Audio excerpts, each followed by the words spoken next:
The divisional round of the playoffs was one of the best weekends of the entire season. We saw multiple games go back and forth, and we saw our final game of the weekend end in a crazy fashion, finishing in overtime.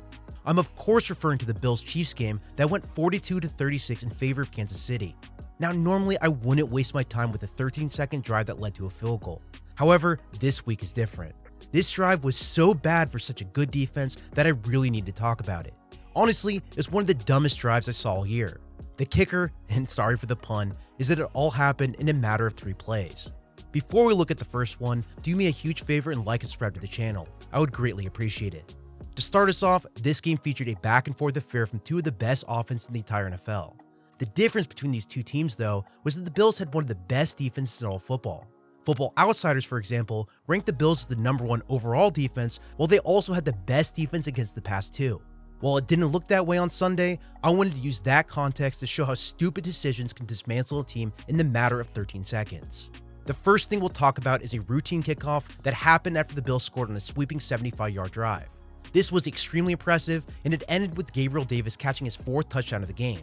So anyways, after the extra point was made, the Bills were up 3 points. Their goal was to stop the Chiefs from getting into field goal range. With 13 seconds remaining, this didn't seem like a tall order.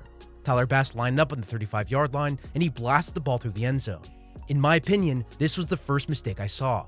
There's currently 13 seconds left on the clock. The question I have is, why didn't the Bills squib the ball in the situation? That would have ticked off multiple very important seconds as they went to recover it.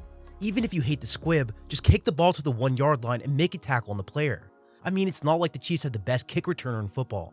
With Pringles set to return the ball, it's very unlikely he would have scored. Regardless, I think this is an error, but even if you disagree, which is perfectly fine, it's not even the biggest mistake I saw. The biggest mistake I saw happened on the very next play. The Bills lined up extremely deep in a very conservative 2-high shell, while the offense still had 3 timeouts remaining. This is a massive error for multiple reasons.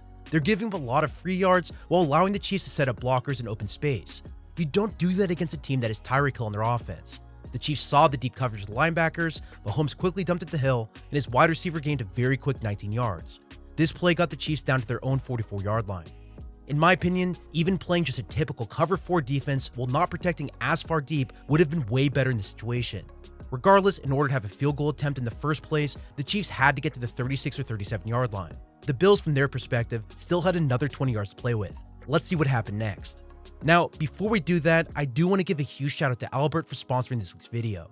If you don't know Albert, they're an app that replaces your traditional bank account. Unlike traditional banks that charge $35 overdraft fees and that don't give you cash back on your debit card purchases, Albert is the opposite.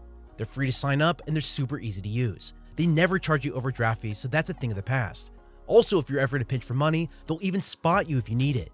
Say you're at a gas station and you realize you don't have the cash to pay, they'll let you advance up to $250 from your next paycheck. You can pay it back with no interest and no credit check. Make sure you download to see what you qualify for.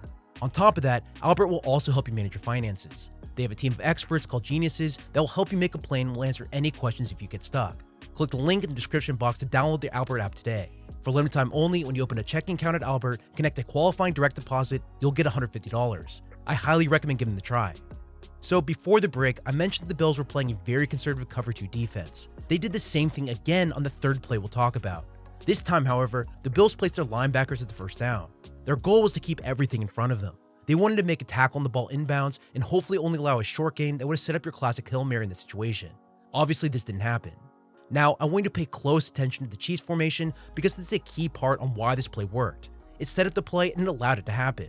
The Chiefs are in a 3-by-1 alignment to the open side of the field. The running back is also on the same side. The player I want you to focus on is Levi Wallace, who is the weak side corner at the bottom of your screen.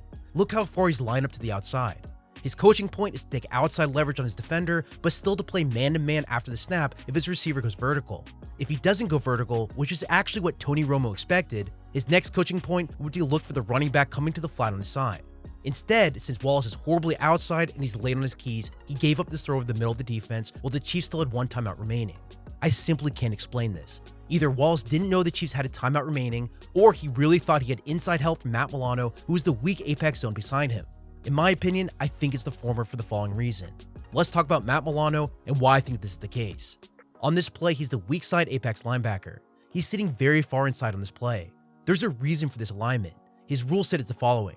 In cover 2, his first coaching point is to watch the number 2 player from his side of the field. That player is the running back in the backfield.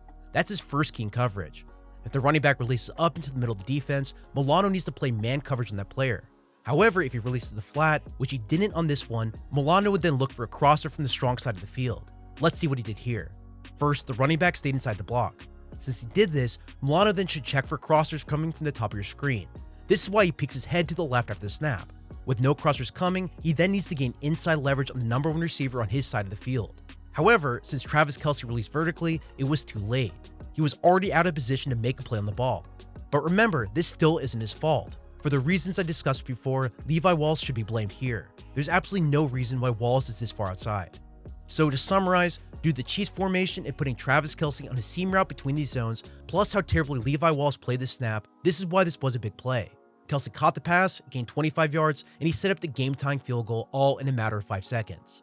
I know this drive was ugly, but this was one of those rare cases where I felt like a quick breakdown on what exactly happened was very important to tell the story of this game.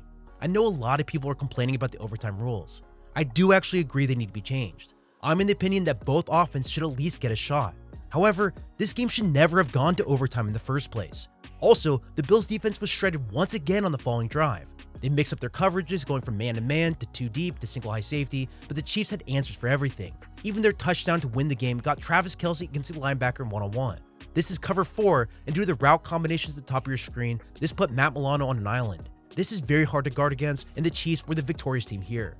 Now, I know this was probably a very depressing drive to watch back in detail. However, the 13 seconds that led to overtime were very important to talk about. That's all it took to allow a top-tier quarterback to lead his team down the field to tie this game. Next week, the Chiefs play the Bengals, and while I personally think the Chiefs are going to win this one outright, I really hope we see another good game. That's all I have for you in this video. I really hope you enjoyed it. Make sure you like and subscribe to the channel, and I'll see you all next week. Thanks again, and you can support me directly via my Patreon account below, and you can also follow me on Twitter at Samuel or Gold.